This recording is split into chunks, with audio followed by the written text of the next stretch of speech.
जय जिनेंद्र। स्वागत है आप सभी का हमारे विशेष कार्यक्रम समस्या एक समाधान अनेक। मैं हूं डॉक्टर प्रिया जैन। मैं doctor Pradeep Jain, vastu expert, astrologer and मंत्र थेरेपिस्ट। आप सभी का अनंत बल परिवार की तरफ से हार्दिक स्वागत करते हैं, वंदन करते हैं, अभिनंदन करते हैं। जीवन है तो समस्याएं जीवन का हिस्सा होती हैं। आए दिन जीवन में कुछ न कुछ चलता रहता है। प्राचीन काल में समुद्री जहाजों के माध्यम से व्यापार आदि क्रियाएं होती थी, विदेशों तक यात्राएं होती थी। बाहर लोग धन अर्जन करने के लिए अपने माल को बेचने के लिए जाते थे, व्यापार आदि के लिए जाते थे। उस समय की समुद्री यात्राएं इतनी सुगम नहीं थी जितनी आज हो चुकी हैं। समुद्र में जाने का मतलब ये भी नहीं पता था कि लौट के वापस आ पाएंगे या नहीं आ पाएंगे, लेकिन व्यापार के उद्देश्य से फिर भी समुद्र की यात्राएं की जाती थी। आचार्य मानतुंग स्वामी ने उस काल में जितने भी भय के साधन थे, जितनी भी परेशानियों के साधन थे, उन सभी के बारे में विस्तार से लिखा। उन सभी परेशानियों को दूर करने का निराकरण बताया। भक्तामर स्तोत्र का ये 44 काव्य समुद्री यात्राओं में होने वाले कष्टों से हमें बचाता है, हमारी रक्षा करता है, हमारी सुरक्षा करता है।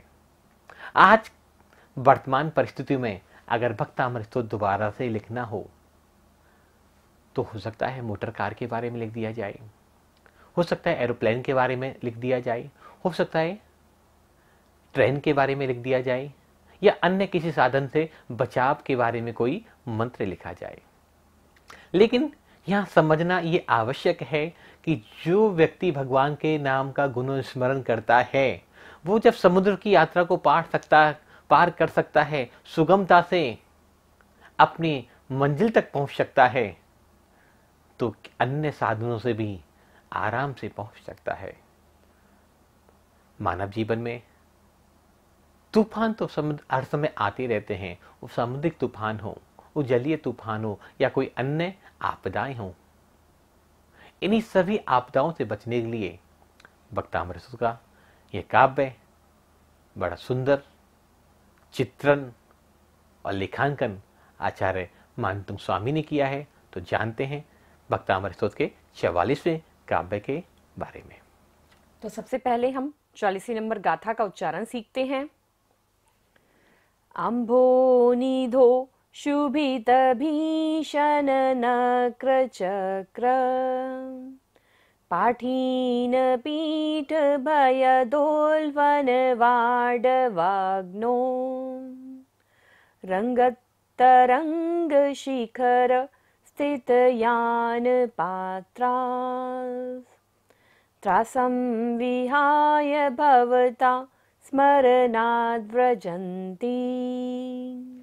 अम्भो निधो, ध के ऊपर बड़े ओ की मात्रा है। अम्भो निधो शुभित, शुभित भीषण, तालव्य श है, भीषण नक्र चक्र पाठीन, ठ के ऊपर बड़ी ई की मात्रा है तो लंबा लेंगे इसको बोलते हुए। पाठीन, हमारे कंठ में भी और हमारे हार्ट चक्र में वाइब्रेशंस को फील कीजिए। पाठीन पीठ, पा पर भी बड़ी ई की मात्रा है। पाठीन पीठ भय दोल्वन वाडवाग्नो रंगत तरंग, स्वर्घात हो रहा है यहाँ पर। रंगत तरंग शिखर स्थित यान पात्रास त्रासम विहाय, त्रासम स के ऊपर बिंदी और बाद में क्या है व, य र ल व होता है बिंदी के बाद, तो बिंदी का उच्चारण क्या होता है म। त्रासम विहाय भवता स्मरणाद् व्रजन्ति। अब हम वर्ड टू वर्ड अर्थ समझते हैं। अम्भो निधो मीन्स सागर में, समुंदर में। शुभित, शुभित मीन्स शोभ युक्त। भीषण, भीषण मीन्स भयंकर। नक्र चक्र, मगरों का समूह, मगरमच्छ का समूह। पाठीन पीठ मीन्स मछलियाँ। भय दोलवन मीन्स भय पैदा करने वाले, विकराल। वाडवाग्नो मीन्स वड़वानल में। रंगत तरंग मीन्स, रंगत तरंग को हम संधि विच्छेद करेंगे। रंगत मीन्स चंचल, तरंग मीन्स लहर, शिखर स्थित मीन्स अग्रभाग में स्थित, यान पात्रः मीन्स जहाज, त्रासम मीन्स भय को, विहाय विहाय मीन्स छोड़कर, भवतः मीन्स आपके, स्मरणात् मीन्स स्मरण से, व्रजंती मीन्स गमन करता है। समुन्दर में क्रोध को प्राप्त जो भीषण है वो कौन है? मगरमच्छ है। मछलियों के द्वारा जो महाविकराल रूप है वो बहुत ही महाभयानक है। समुद्र में तूफानें आ रही हैं, चंचल लहरों के अग्रभाग पर जो जहाज चल रहा है, आपने भी देखा होगा जब समुद्र में तूफान आता है बहुत सारी लहरें उठ रही होती हैं, तब जहाज कैसे चल रहा होगा? Up and down, up and down. जहाज ऊपर नीचे होता है। उस जहाज के ऊपर बैठा हुआ मनुष्य, जहाज में उफानें जब आ रही हैं तो उसके मन में भी उफानें आ रही हैं कि क्या होगा मेरा। उस समुद्र में महाभयानक जीव जंतु हैं जो एक बार में ही एक आदमी को पूरा निगल सकते हैं, खा सकते हैं साबुत ही। ऐसे समुद्र में यदि कोई व्यक्ति फंस जाता है और आपके नाम का स्मरण करता है, आपकी भक्ति करता है, आपका गुणानुवाद करता है, तो वह भी समुद्र से पार हो जाता है। उदाहरण के तौर पर मैना सुंदरी के पति श्रीपाल, उनको भी समुद्र में फेंक दिया गया था। प्रभु के नाम की कृपा ऐसी हुई कि वह महाभयानक समुद्र को भी पार कर गए। तो हे भगवान, जो आपका स्मरण करता है तो वह समुद्र रूपी तूफान से भी पार हो जाता है। यदि किसी इंसान की लाइफ में कितनी भी प्रॉब्लम्स हैं और उसको लग रहा है कि बहुत बड़ा समुद्र है, ये प्रॉब्लम्स नहीं है, ये तकलीफ नहीं है, ये तो तूफानों, ये तो प्रॉब्लम्स का समुद्र है मेरी लाइफ के अंदर, तो यदि आपकी वो इंसान भक्ति करता है, विश्वास पूर्वक भक्ति करता है आपकी, तो वो समुद्र से भी पार हो जाता है और पता भी नहीं चलता कि कब उसका जो रास्ता है वो सुलभ होता चला जाता है।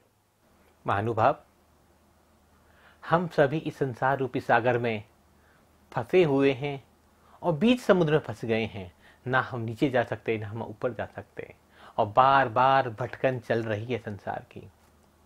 प्राचीन काल में भी इस काव्य के बारे में वर्णन आया है कि एक सावरक श्रेष्ठी भारत से श्रीलंका की यात्रा पर जा रहे थे।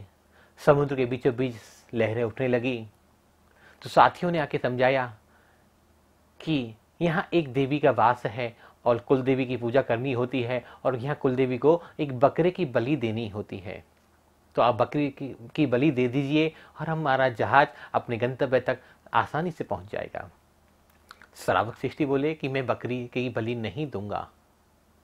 लोगों ने समझाया, श्रेष्ठियों ने समझाया कि एक की रक्षा के लिए किसी दूसरे को हानि हो जाए तो कोई मुश्किल कार्य नहीं है। यहाँ तो कुल की रक्षा के लिए, परिवार की रक्षा के लिए और हम सभी लोगों के जीवन की रक्षा के लिए अगर एक को हमें बलि देनी भी पड़े तो क्या मुश्किल कार्य नहीं है। श्रावक श्रेष्ठी ने कहा, कुल की रक्षा के लिए एक को बलि दे सकते हैं, ग्राम की रक्षा के लिए कुल को छोड़ सकते हैं, जनपद की रक्षा के लिए ग्राम को छोड़ा जा सकता है और देश की रक्षा के लिए जनपद को भी छोड़ा जा सकता है, लेकिन यहाँ कुल की रक्षा की सवाल पैदा नहीं होता, यहाँ ग्राम की रक्षा का सवाल पैदा नहीं होता है, यहाँ जनपद और देश की रक्षा का सवाल नहीं पैदा होता। यहाँ सवाल है मेरी आत्मा की रक्षा का। अगर मैं अपनी रक्षा के लिए, अपने कुल की रक्षा के लिए, अपने परिवार की रक्षा के लिए या इस जहाज की रक्षा के लिए मैं किसी निरपराध जीव की बलि देता हूं तो मैं क्या अपनी आत्मा की रक्षा कर पाऊंगा?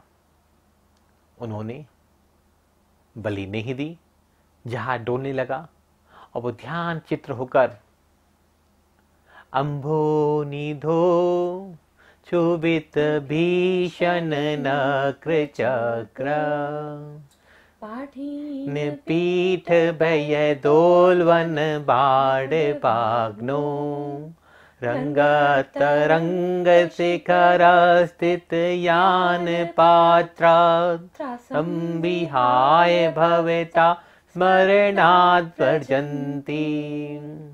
इस काव्य का बार बार उच्चारण कर रहे थे। ऐसा नहीं कि वो सुबह का इंतजार करते कि प्रातःकाल होगी, मैं शुद्धि के वस्त्र पहनूंगा, मैं 4 बजे का इंतजार करूंगा, मैं विधि विधान करूंगा, मैं नियम पालन करूंगा, तब मैं इस काव्य का पाठ करूंगा। उन्होंने उस जहाज के अपने सभी साथियों की रक्षा के लिए एक स्थान पर बैठकर इस काव्य का पाठ करना प्रारंभ किया। उधर जो देवी नाराज हुई हुई थी, उसने उपद्रव करने प्रारंभ किए, जहाज को हिलाना चालू किया, वर्षा करनी चालू करी और लोग डर गए कि अब तो जहाज डूबने ही वाला है। जीवन में बहुत बार ऐसे हमारे भी प्रसंग उपस्थित हो जाते हैं कि जब हमें लगता है कि अब तो जीवन का अंत होने ही वाला है, लेकिन जो डिगा रहता है, जो टिका रहता है अपनी श्रद्धा पर, अपने बल पर, आत्मबल पर, जिसको भरोसा होता है अपने परमात्मा पर, उसका कोई भी बाल भी बांका नहीं कर सकता। उस श्रावक श्रेष्ठी की भक्ति को देखकर देवी उपस्थित हुई और कहा कि मैं तुम्हारे भक्ति के आगे झुक गई और मुझे लगता है कि मैं आपको अब जीत नहीं सकती, तो आंखें खोलो और मेरी तरफ देखो। श्रावक सृष्टि ने उनको देखा। देवी ने कहा कि देवताओं का दर्शन खाली नहीं जाता, कि मांग लो, क्या वरदान मांगना चाहते हो। उसने कहा मुझे कुछ नहीं चाहिए। नहीं, ऐसा तो नहीं हो सकता, जब मैं आई हूं तो कुछ तो देकर ही जाऊंगी। तो श्रेष्ठ ने कहा अगर मुझे कुछ देना ही चाहते हो तो एक वरदान दे दो कि आज के बाद तुम यहाँ किसी जीव की बलि नहीं लोगे। देवी ने उनकी इस कामना को सहज स्वीकार कर लिया और बलि प्रथा हमेशा हमेशा के लिए बंद हो गई। ये होती है आत्मबल की शक्ति, ये होती है भक्तामर की शक्ति। वर्तमान काल में भी हमने बहुत सारे ऐसे प्रसंग देखे कि जीवन में जब विकट परिस्थितियां उपस्थित हो जाती हैं, आदमी तूफान में, समुद्र में या अन्य प्राकृतिक आपदाओं के बोझ तले दब जाता है, और जब इस काव्य का पाठ करता है तो शीघ्र सहज मुक्त हो जाते हैं। लेकिन जरूरत होगी सबसे ज्यादा आपके विश्वास की, आपके आत्मबल की, आपकी निष्ठा की, कि आप उस परम पिता की भक्ति में कितनी श्रद्धा और कितनी निष्ठा से डूबे हुए हो। आप कहीं अपने मार्ग से भटक तो नहीं रहे हो, आपकी श्रद्धा कहीं कमजोर तो नहीं हो रही। आप जीवन के इस चक्रव्यूह से मुक्त होकर अपने आप को जीतना तो चाहते हो। संसार सागर से भी मैंने कहा कि पार हुआ जा सकता है, लेकिन इससे भी मुश्किल काम है इन 84 लाख योनियों के भ्रमण से छुटकारा पाना। इस संसार रूपी सागर को पार कर,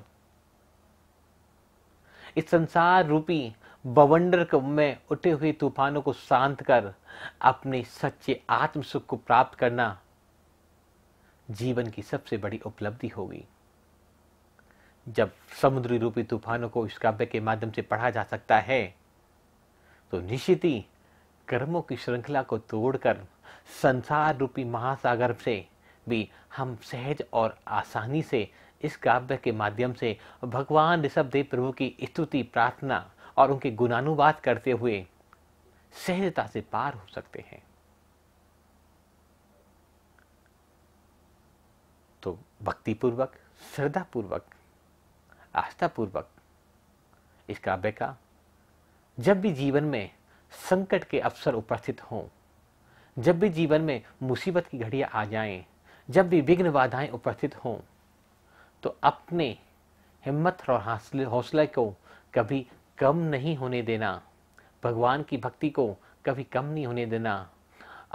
अपने आराध्य की भक्ति अपने हृदय में करनी है, उनकी नाम की रोशनी अपने हृदय में जगानी है। तो संसार समुद्र के इस सागर की बात नहीं, आप कर्म चक्र के इस सागर से भी मुक्त हो सकते हो और शाश्वत सुख को प्राप्त कर सकते हो।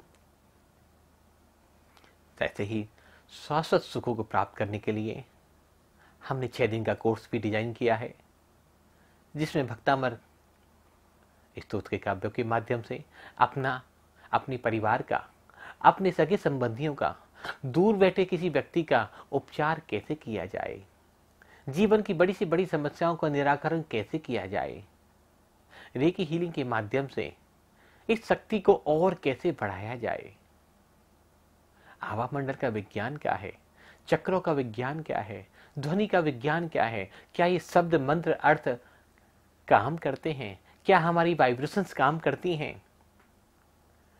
क्या जो हम बोलते हैं, सोचते हैं, वो सब संसार में सही होते हैं?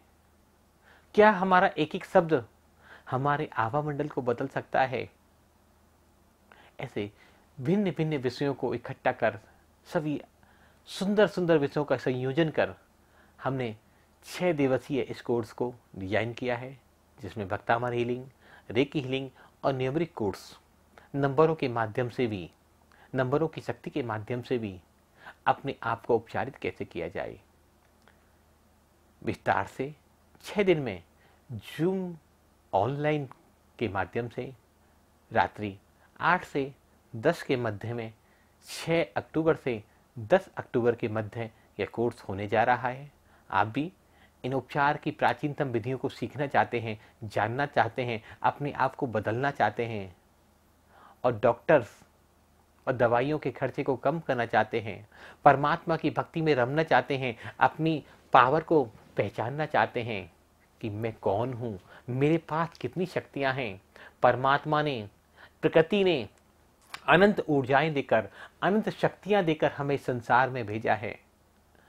जब वो शक्तियां मेरे पास हैं तो मैं कैसे उनका उपयोग करूं, मैं कैसे अपने आप को बदलूं, मैं कैसे अपनी ऊर्जाओं के माध्यम से जीवन की आने वाली समस्याओं का निराकरण करूं, अपनी तो करूं, अपने परिवार की भी, किसी अन्य व्यक्ति की भी सहायता मैं कैसे करूं।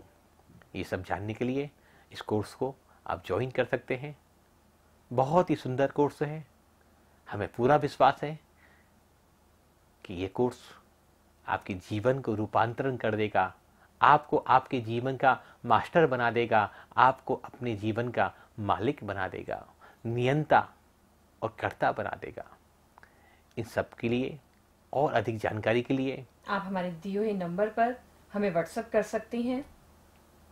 आप हमारी वेबसाइट www.bhaktamarmantrahealing.com पर भी विजिट कर सकते हैं। और इस कोर्स से किन किन लोगों ने क्या क्या फायदे उठाए, किन किन लोगों के जीवन में क्या क्या परिवर्तन हुए, ये सब आप जानना चाहते हैं, देखना चाहते हैं, अनुभव करना चाहते हैं, तो हमारा यूट्यूब चैनल है भक्तामर मंत्रा हीलिंग, इस पर भी आप विजिट कर सकते हैं। और किसी अन्य जानकारी के लिए नीचे नंबर पर कॉल कर लें। आपने बहुत प्रेम और शांति से सुना, इसके लिए आपको बहुत बहुत धन्यवाद। कल मिलते हैं इसी समय, तब तक के लिए सादर जय जिनेंद्र, जय जिनेंद्र।